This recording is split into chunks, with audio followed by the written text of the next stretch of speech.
Кыргызстанда 7-8 ноябрь тарых жана ата-бабаларды эскерүү күнү белгиленет.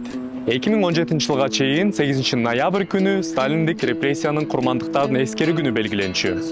Айрымдар бул күндүн аталышынын өзгөртүлүшү анын түпкү маңызынын жоголушуна алып келерин белгилешет. Чындап эле ошондойбу? Шаар тургундарынан сурап көрөлү. Тарых жана ата-бабаларды эскерүү күнү дегенде сиз эмнени элестетесиз? Биздин ата-бабаларыбыздын немесин, историясын.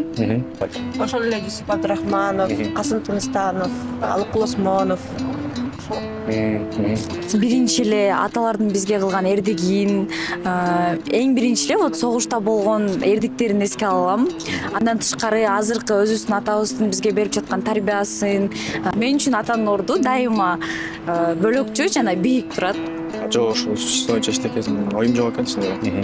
К сожалению, ничего не знаю. Үркүндү.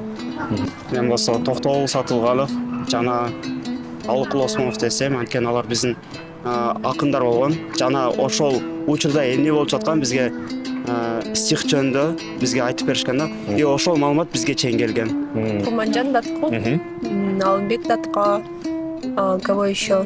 Роман Асы сразу вспоминается. И этой революции, и Голодомор, он, конечно, нас не сильно коснулся, и этот Үркүн. Мен ушу 37-жылдары болгон сталинский репрессияларды эстедим сразу эле. Это Төрөкул Айтматов, Касым Тынстанов, как их вот это в карцерах мучили. Правда же, оно еще сразу не всплыло. Только в 91 году, если не ошибаюсь, я забыла, нашли их тела, похоронили их достойно. Аталар жөнүндө эмне дегенде эскерүү дегенде алардын осуян насыятын, тарбия тартибин, жасаган эмгектерин, мамлекетти сакташ үчүн канчалык согуштарды өткөнүн, андан башка да көп. Кыргызстан биринчи жана орустардын немесинде кедейчиликтен, кулчулуктан совет немесине өткөнүн эсептелем. Ошолорду ошо.